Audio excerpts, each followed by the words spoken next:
Hi friends, स्वागत आहे तुमचं माझ्या चॅनलमध्ये, ज्याचं नाव आहे मी अँड माय फॅमिली. तर अशीच आणखी एक रेसिपी तुमच्यासोबत शेअर करणार आहे, एकदम हेल्दी आणि एकदम पौष्टिक अशी. तर चला तर बघूया काय आहे ती रेसिपी. तर तुम्हाला इथे दिसत आहेत हिरवे मूग. तर इथे हिरवे मूग घेतले आहेत मी, तांदूळ आणि उडदाची डाळ.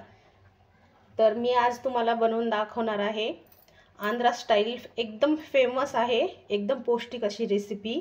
पेसर अट्टू म्हणतात त्याला. तर ती रेसिपी तुम्हाला शेअर करणार आहे. तर इथे मी मूग अर्धा किलो घेतलेले आहेत, तांदूळ घेतलेले आहेत 125 ग्राम आणि उडदाची डाळ घेतली आहे 100 ग्राम. तर हे असं आपलं मेजरमेंट आहे. चला तर आता याला स्वच्छ आता हे एकत्र करून याला 3 पाण्याने छान असं स्वच्छ धुवून घेणार आहे मी.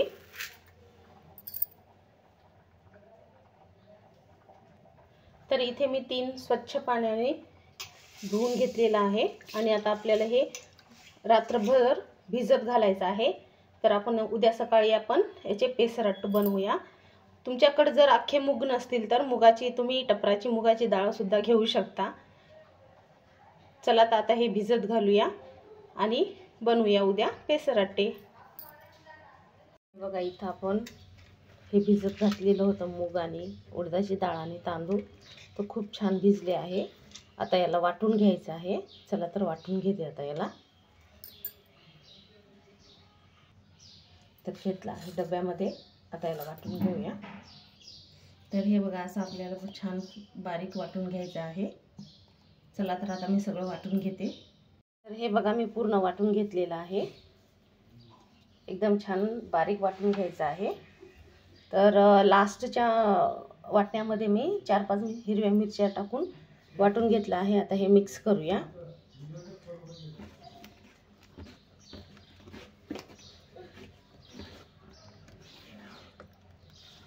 एकदम मस्त आपली पेस्ट छान तयार झाला आहे.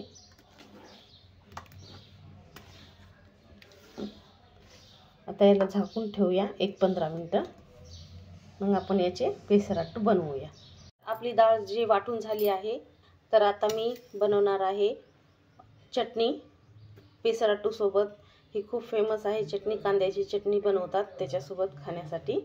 तर इथे घेतलेली आहे थोडीशी चिंच. मी इथे घेतलेली आहेत कांदे 3, टोमॅटो 2, लाल मिरच्या घेतल्या आहेत, चम्मच जिरे, अर्धा चमचा आपली उडदाची डाळ आणि 1 चम्मच आपली हरभऱ्याची डाळ आणि इथे आहे कढीपत्ता. चला तर आता हे भाजून घेऊया. तर इथे कढईमध्ये मी तेल घातलेलं आहे, अर्धी पळी घातलेलं आहे तेल. तर आपण याच्यामध्ये घालूया जिरे, चण्याची डाळ आणि हरभऱ्याची डाळ. मी जिरे, उडदाची डाळ आणि चण्याची डाळ घालून घेतलेली आहे. तर याला छान थोडासा गोल्डन कलर येईपर्यंत आपल्याला भाजून घ्यायचं आहे.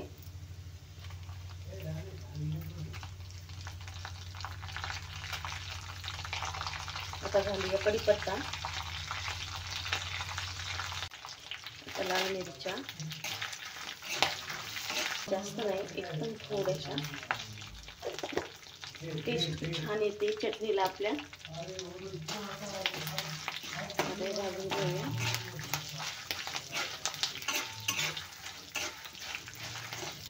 तर हे छान भाजलं आहे. आता आपण याच्यामध्ये घालूया कांदा.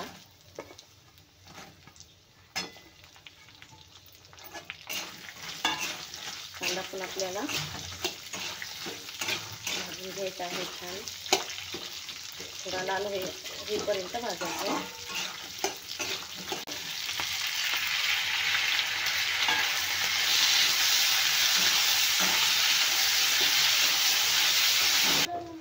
तर आता आपण हे मिक्सरच्या भांड्यामध्ये काढून घेऊया.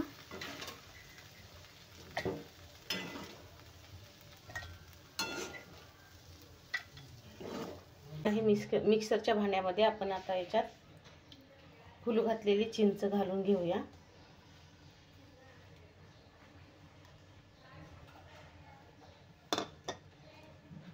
अर्धा चम्मच घातला आहे मीठ. आता आपण हे वाटून घेऊया. तर हे बघा, छान आपली चटणी वाटून तयार आहे. आता याला तडका द्यायचा आहे. तर तेल घातलं आहे कढईमध्ये, त्यात घातली आहेत मोहरी, थोडेसे जिरे,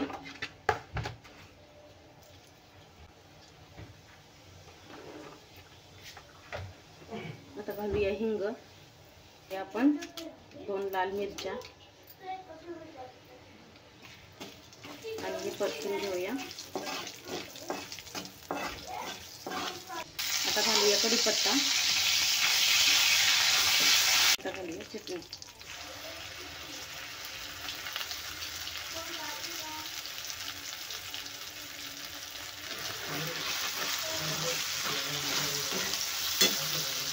गॅस बंद करूया, कारण आपल्याला शिजवून घ्यायची नाहीये.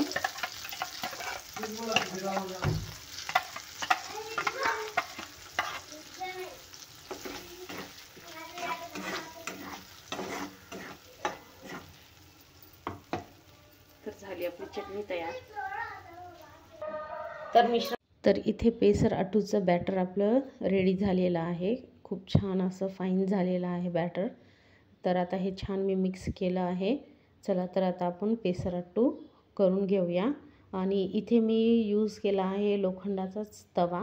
मी नॉनस्टिकी यूज नाही करत, कारण आपल्या लोखंडाच्या तव्यावर पण खूप छान होतात पेसर अट्टू किंवा डोसे. तुम्हाला जे म्हणू वाटलं ते. चिलेसुद्धा म्हणतात याला, कारण आपण मुगाच्या डाळीचं बनवलेलं आहे. पण आंध्रामध्ये खूप फेमस आहे ना, हाय प्रोटीन आहे म्हणून याला पेसर अट्टू म्हणतात. तर इथे तव्याला तेल छानपैकी मी लावून घेतलं आहे, म्हणजे आपले पेसर अट्टू खूप छान निघतील त्याच्यासाठी.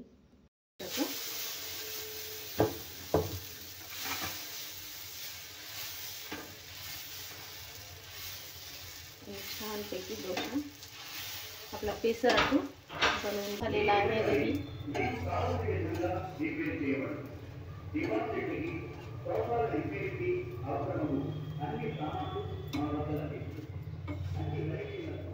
एकदम क्रिस्पी असा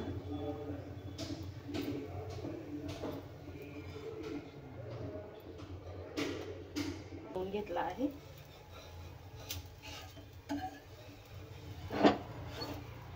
एकदम मस्त.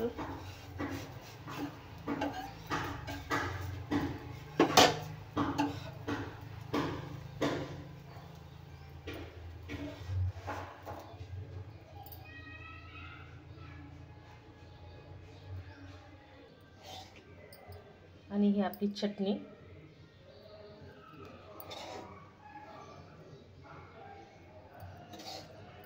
एकदम मस्त. आणि कमेंट्समध्ये सांगा कसे झाले आहेत पेसर अट्टू. व्हिडिओला लाईक, शेअर आणि चॅनलला सबस्क्राईब करायला विसरू नका. आणि फेसबुकवरही फॉलो करायला विसरू नका.